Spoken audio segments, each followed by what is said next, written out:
Namaskar and welcome to all our viewers today.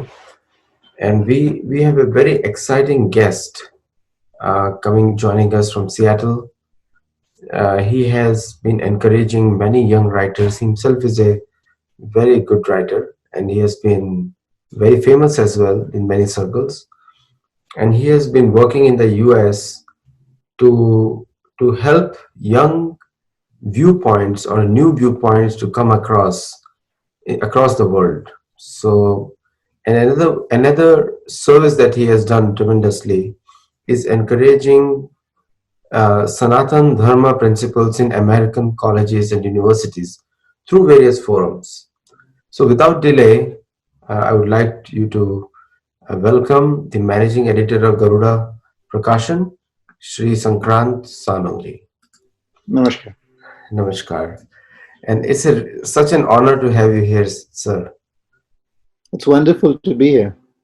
So one thing that really surprises me that your articles in 2004 and 2005 they are as relevant today as they were in that time. So how is that? Like your articles have that immortality attached to them.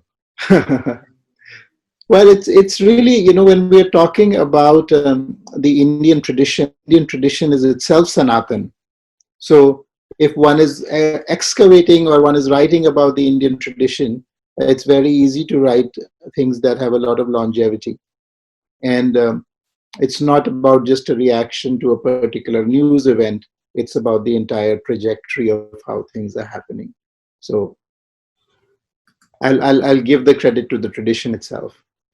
No, absolutely right. I think the tradition has preserved India's history despite there was a Christian evangelical British attack, and before that the Islamic barbarism. But traditions have survived, and traditions have continued, and so we can give a largely a credit to the Guru Shishya Parampara which is going on. So I see behind you a picture of Shishi Ravi Shankar. And so is he your guru and mentor? Yes. She is my guru. I also teach the Art of Living Happiness workshop. So inspired by him. So that has been a big transformation for me as well. Indeed. I think Shishi Ravi Shankar is one of those courageous leaders who went to save the Yazidi community in Iraq as well. Yes. In fact, I remember I was in a conference in Bangalore and some Yazidi were there. And they didn't know who I was or that I was associated with Sri Sri. So I was just talking to them like, have any world powers been helping you? Has the Indian government been helping you? And they spontaneously said, no, nobody helped us. Only Sri Sri helped us. So, and they had no idea that I was associated with Sri Sri. So this is what they came up with. Yeah. No, I think Shishi Ravi Shankar has played an important role in bringing the awareness about meditation throughout the world, and it is one of the remarkable achievements. Now, coming back to your Garuda Prakashan, and what was that inspired you to start this publication house? In many publication houses. Well, we have to go back to your original question. You were asking about history. And one of the first things that colonizing forces did was to erase people's histories. So even before we go to India, we can take a short flight to the Yucatan Peninsula, which is a little south of the US in Mexico. And all of the Mayan codices, all of their written records, all of their records of history were burnt by the invaders, by the conquistadors. And they were burnt explicitly by the bishops, by the priestly hierarchy, Christian hierarchy, saying that this is all pagan knowledge, it has no relevance to us. And when they're burning them, they have this remark saying, we don't know why these people are getting so upset when we are burning this. Oh my God. So then not only are they burning all of their knowledge, they're surprised that the people whose knowledge it is are upset that it's being burnt. So over and over again, you see this happen. The knowledge of the Incas was destroyed, the knowledge of the Mayans were destroyed. And one way you enslave a people is to write their history. So in the case of India, there were successive destructions. We know the big universities were destroyed in the first invasions, Nalanda, Taxila. These universities were destroyed. The fires burnt for days, if not weeks. This is how much material was there that was destroyed in those universities, all the palm leaf manuscripts, all of those. So what we do, what the colonizer does is they capture your mind, they erase your history, and they write the history for them. And a civilization will not survive unless we are able to tell our own stories in our own words. So, one of the things that happened even after independence was that our stories themselves were prohibited in a way. Our stories were called communal, our stories were excluded. And we needed not only one platform, Garuda Prakashan is one platform, but we need more and more platforms. Sattology is another platform, more and more platforms where we are able to tell our own story. And the importance of doing a publishing house is not only do we have to tell our own story, but when we write a book, it takes a certain authenticity. It makes an authenticity for the author because they become an expert in an area. I have written a book on this topic. And it creates an authenticity for the knowledge that is being produced because there's a book which is referenceable, which is different from a Wikipedia article, for instance, which you can't really reference. In fact, Wikipedia would reference a book. So you need to have the material published in a book so that it can be referenceable. No, very good point. And exactly that's the purpose of Sattology. When I invented this term, it is a true antonym of mythology. And where Sat is truth and myth is fake or imagination. So when it says Sattology, we are automatically debunking mythology. So that one word has that power to debunk a mythology. And continuation with what you said about Incas and Aztecs and Mayans in Yucatan. And my next book probably will be in that area where I'm writing a book on rediscovering America. Now, if you go to Wikipedia and search their history, the history is termed as mythology. And so the everything, so this directly brings the real meaning of mythology is that the history which is completely fake as per the church. As per the church, it is completely fake. And that has created there is no identity amongst those regions now, right from Mexico and South. People have no identity. They're living on borrowed identity from the faith-based colonialists, and they don't have any voice to say. So you are absolutely right that the history, once you remove the history, there is no identity. Absolutely. Absolutely. So coming back to your research, actually in 2000, these articles you've already written. I read many of them as much as I could, and you have put a question in one of the articles on the timelines, chronology versus the timelines. Like we, as a followers of Sanatan Dharma, we believe in cyclical times. The Mm. things repeat over a period of time, and they re-energize by different individuals. Right. So, how can the chronology, which is followed by the Western academics, and the chronology which we follow based on cyclical time, is there a place where they can synergize ever, anytime in the future? Well, if you look from a mathematical standpoint, at the point of a circle, there's a tangent, Mhm. right? So if you zoom in at the smallest segment, you can always find a line which is part of the circle. Of course, if you have a very small perspective, you only see the line. But when you have the whole perspective, then you see the circle. So, so in that sense, you can say that the Abrahamic timeline is simply a very, very small fraction perspective on the entire timeline. As far as cyclical goes, if you notice in nature, everything is in a cycle. There is no process in nature which is not cyclical, right? The planets are cycling around the sun. The day and the night is cyclical. The seasons are cyclical. The way the planet rejuvenates itself is cyclical. The water cycle is cyclical. The air cycle is cyclical. The earth is going through. You something is planted and it becomes a tree, and then it sheds the leaves and then becomes a seed. So everything in nature is cyclical, right? So the question mark should be on linear time. However, did we come up with this notion of linear time and linear progress? And that has a theological basis. There is a fantastic person who I've read and I recommend you to read. His name is C.K. Raju, and he has a website, C.K. Raju. He's a mathematician, and he's really gone down to how physics and mathematics itself was distorted using theological concepts, and how we need to liberate physics and mathematics from that clutch of theology. And that will he has shown mathematically and in many other ways how that cyclical time is actually the more natural time that's going to work. So we have to really go back to the decolonization is just not in history. The decolonization needs to happen across the board in all of these subjects.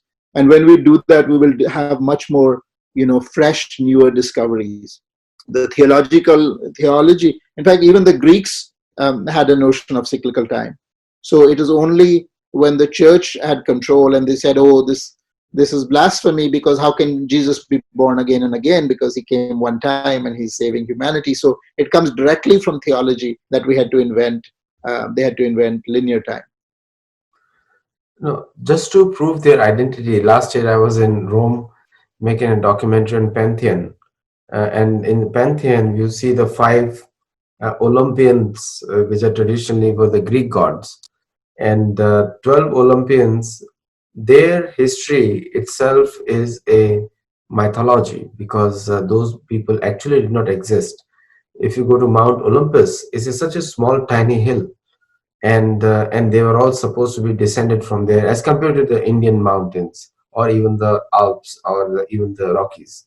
They're small mountains. Now, if the entire effort is towards self-legitimization, and they want to, so they are creating rituals and overly jealous rituals. If you look at the early part of Christian history, they were so jealous, they were so barbaric in many ways to their own people. And the entire history was manufactured through the Vatican, which was actually the Roman seat of power. So the church and the Pope occupied the Roman seat of power, and the Pope was actually a Roman king, and still today he's the Roman king. Yeah, it's interesting how there's a whole topic actually to dive into the history of early Christianity, because even a lot of the records that history relies on are records that the church has preserved or is providing. So all of them need to be taken with a grain of salt.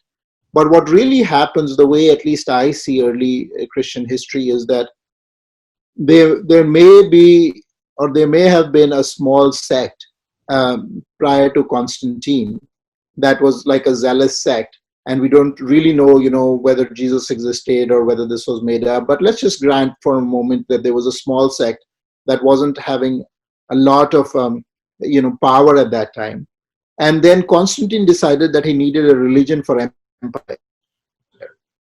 And why did he decide that? Because Aristotle had written before that to consolidate empire, it is good for people to have a common religio. So Constantine decides that he needs a religion for empire. There are many different candidates, and he picks this one because he feels these are zealous and it'll help consolidate the empire. Of course, Constantine himself never follows the religion. Now the church has created a story that he's baptized on his deathbed, but we know at least in his living history, he never actually embraced Christianity. So Constantine gets a bunch of people together. So he decides on Christianity as a straight religion. But the problem is the Christianity has already got so many sects and they are arguing against each other. Somebody is saying Jesus is God, somebody is saying he's son of God, somebody else is saying no, he's just a human being, and they're all arguing and they can't agree at all. In fact, they're fighting each other, they're even killing each other. So Constantine then has this Council of Nicaea that is set up, that he says, okay, I need this is not going to help me, because my whole purpose of having this religion is to create consolidate empire. And if you're going to, if it's going to be a bunch of fighting people, it's not going to help me consolidate anything. So he got to the Council of Nicaea. In this council is when they decide, this is a committee decision, that Jesus is going to be God, right? So this is all of the doctrine of Christianity, original sin, Jesus is going to be God. All of this is decided in the Council of Nicaea, and variations of that are followed by all of the Christian sects pretty much. At least, except the Eastern Orthodox also to some extent, but definitely all of the Protestant sects and all of the Catholic, the Catholic Church follows what came from that council originally. So that's really, and then what happens is, if you look at all of the arrangement of the church, it actually is a parallel to the Roman army. So you've got deacons, you've got bishops, you've got this whole hierarchy. Exactly. You took the Roman army, and for each of those, you had like people who led 1,000 people, people who led a battalion. So all of that are the parallel terms are the bishop, deacon, all of these people. So this whole structure is in parallel to the Roman army. It was meant for conquest. It has no other real purpose. Absolutely, and I think that's what it is. It is a political ideology. Yes. And another thing which struck my mind as I went deep into the Pantheon history. So beneath the Pantheon is another city. Beneath the Pantheon, another city. Rome has been built 3 or 4 times, and the deeper you go, the more the real history starts coming out, including the Greek. We see the Piraeus War. Yes. In the Piraeus War, the story is that Chandragupta's elephants were used by the Pyrrhia region to conquer Rome. And because it was so bloody war, so they call it a Pyrrhic victory, which is there is no gain after the war. Now, coming back to the important points that you made just now about the Council of Nicaea and other things, another aspect of the control by these kind of elements, especially Abrahamic, especially this particular sect, comes from the giving of titles, which you already mentioned, diocese and all these things. And one more thing comes from instituting large-scale important prizes such as Nobel Prize.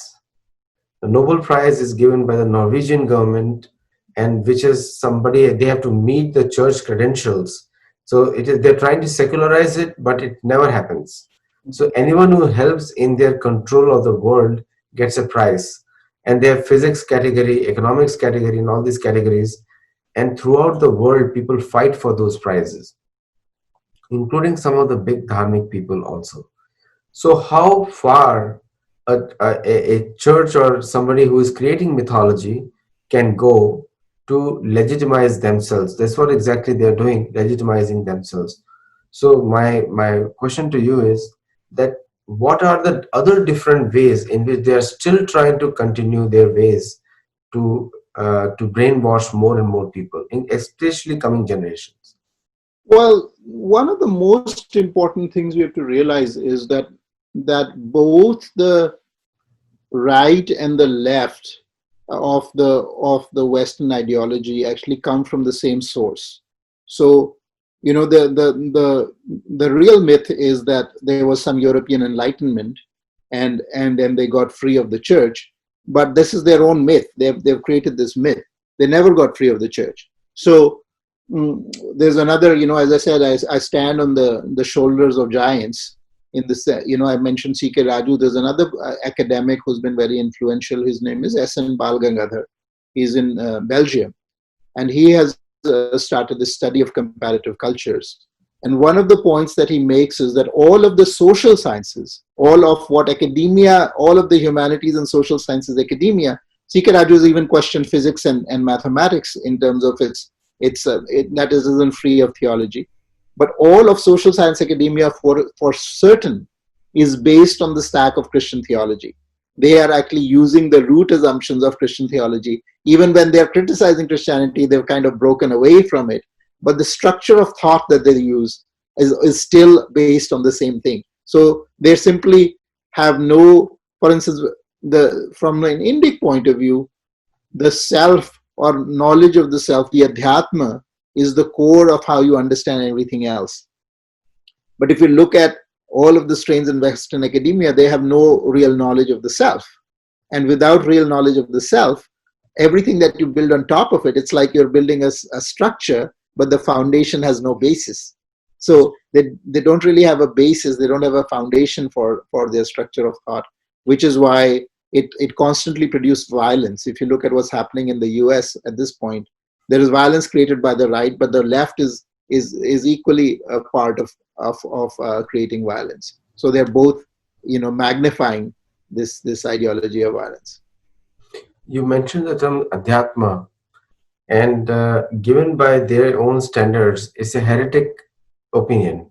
Mm. Adhyatma is heretic according to them, because for them, adhyatma is that put your brain in a freezer and just believe in what I tell you. So dogma is the adhyatma for them. So the adhyatma, the moment you mention adhyatma, you lost that guy Mm. completely. So Yes. it's a totally divergent philosophy. The moment you say adhyatma, means it's a heretic, it's a paganic, it's a satanic, and anyone who has been brought up, they have such hatred to those commonsensical scientific principles that it's just you have lost them. And the only recourse to that to prove themselves is because ideologically they cannot convince you is violence.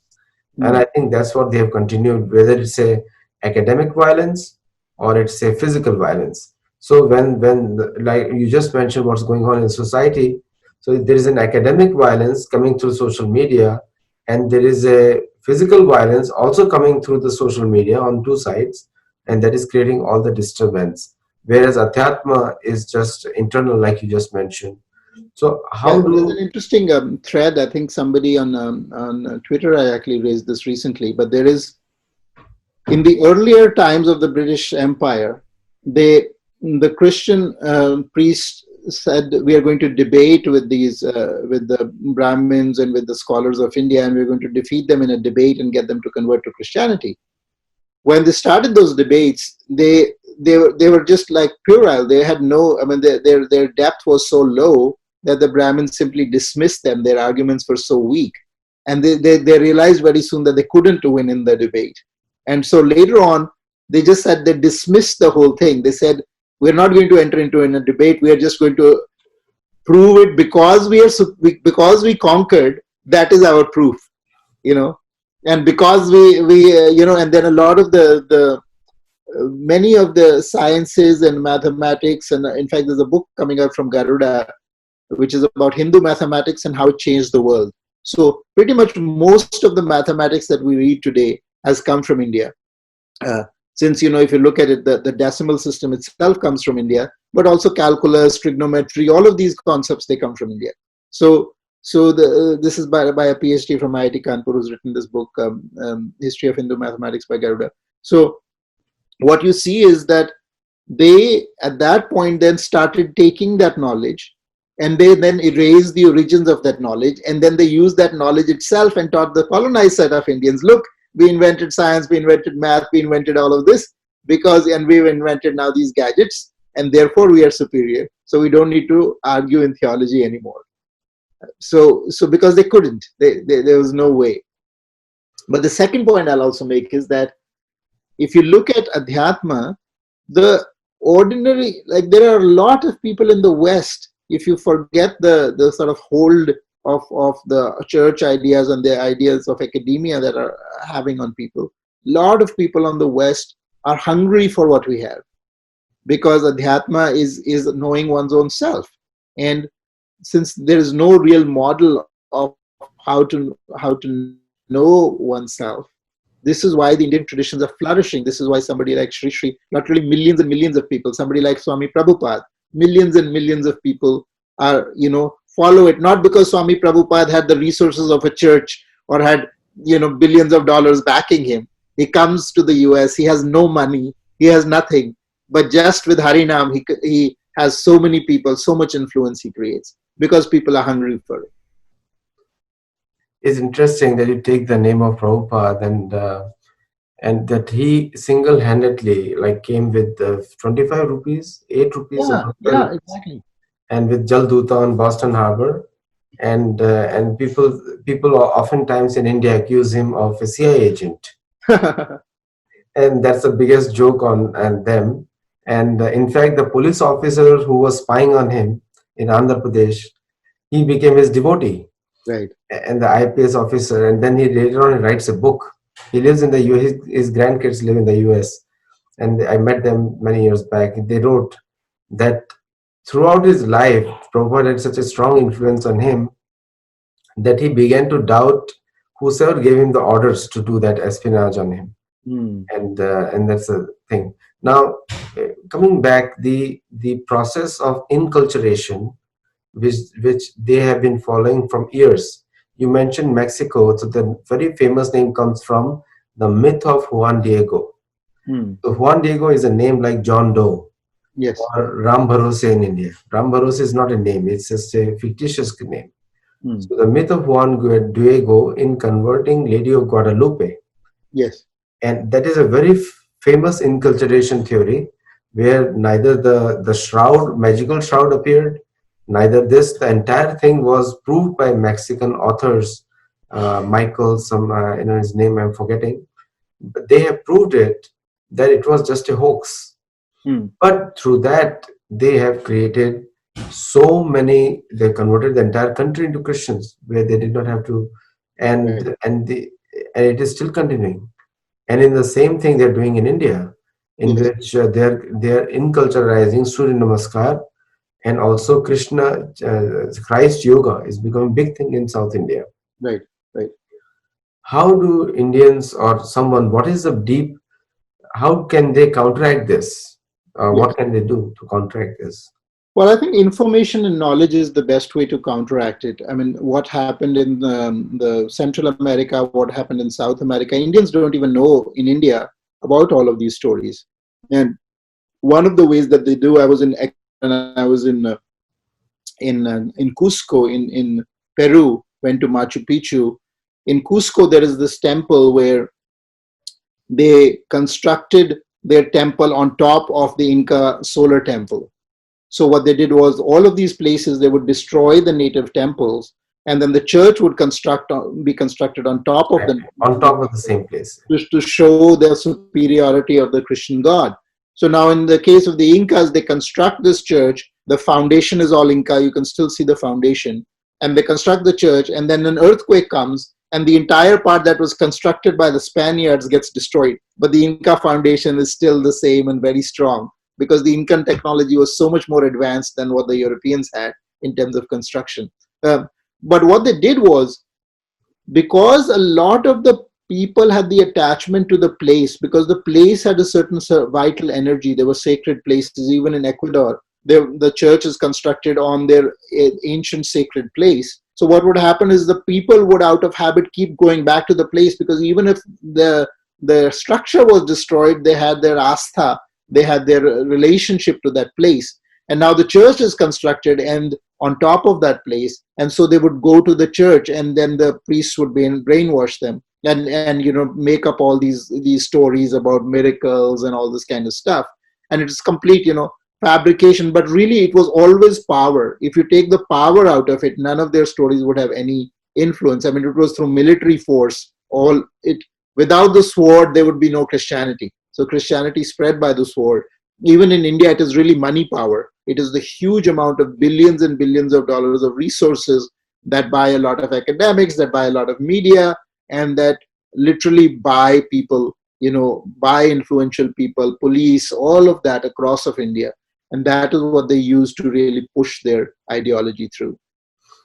Sankrantji, you have so much knowledge that we have to get into deep each of these areas separately also. But since you mentioned the power of money and the power of influence, and also you mentioned the word academics, uh, the Western academics, just give an example, Francis X. Clooney. I have said his name openly in many places. So I would continue to say that he's the head of the Hindu Studies Department of Harvard University. And he is a Christian pastor. He's a trained in Christian theology, and he is writing a book on Ramanujacharya. So you can well understand what the book will look like. It will again try to justify Christianity on the basis of Ramanujacharya, because that's their only goal, is to somehow strengthen their faith and somewhere find the interfaith dialogue, which is a very Christian dialogue. Interfaith is trying to fit other cultures into Christianity who they cannot kill militarily. You know, humanly not possible to eliminate half the world's population. But there is a vicious cycle of academics where there is a rush in the Indian academics trying to get American approval. So when they come to affiliate themselves to Harvard University, and Harvard University gives them, say, 10% of their revenue or 5%, or just the name, they're not there, they cannot give any money, they can only sell the name. And for that piece of paper, the Indian university gives up everything, and they have to follow the Harvard curriculum, which is a very leftist, Christianized version of Indian philosophy. How can, like, this thing has to be understood by the Indian academicians. So when they come to Harvard, so India needs a parallel centers in India which can do a certification on American or Western universities, whether they're right or wrong. Because if that doesn't come, then these guys are going to be blindly working on it. What do you think on this? What is your opinion? Well, I think the problem there is really, I think the problem is actually in Indian academia. So the problem, of course, there's a problem in Western academia, but you'd expect Western academia to have its bias. The problem is Indian academia itself is completely dissociated from its Indian roots.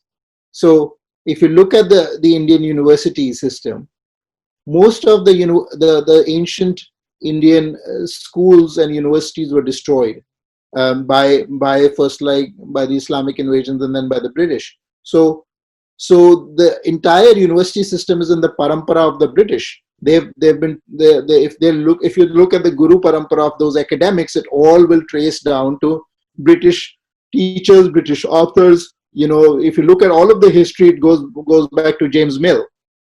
That's where who writes the history of India, sitting in UK. He's never been to India, and if you read it, it is completely. I mean, it's a racist track, right? So there's extreme racism, there's extreme Christian prejudice. Those are the roots of Indian academia, and those are get passed on generation after generation. So the kind of viciousness that is coming from Indian academia, Indian left academia against the Indic tradition, is certainly no less than what the Christian theological schools are producing. So to me, really, the cleanup has to happen in Indian academia. And once we are having serious scholarship being done from an Indic perspective, which is really a scientific perspective, which is taking off all these filters and lenses of Christian theology and so-called European Enlightenment and so on and so forth. Once you see through all of that, then, and you have something which is situated on Indic thought, which is based on Adhyatma, then you will start to have a completely different level of scholarship being produced. And that's, India was literally the knowledge center of the world. People from all over the world came to India to study. I was in Xi'an in China, and they have this thing called the Wild Goose Pagoda. It's a 7-story building. So my daughter and I were visiting. We climbed all these, and they said there's a great treasure at the 7th floor. So we diligently climbed those 7 floors. There's no elevator. You climb mostly manually. So we climbed those 7 floors, and what is the treasure that's at the top of the Wild Goose Pagoda? It is the manuscripts from India that Hyun Sang brought. So palm leaf manuscripts from India, those are preserved there, in a sealed box, a transparent box. So that was the highest treasure of the world, knowledge from India. And from here, we have become these copycat civilization that wag our tails because, Harvard wrote something or this, that, and the other, which might be complete bunkum, but that's the certificate we seek. Excellent point, and I did not know that. I'll have to visit there. Yes. like you said. And Sankrant Sanu, it's a real pleasure to speak with you. And we will have more such sessions, maybe make more specific, because that's how we can deep dive and educate more and more students about this. It's a real pleasure to have you on the show, and we'll continue this discussion. So thank you, namaskar, and thank you very Namaskar. much. Thank you so much. It was a pleasure to be here.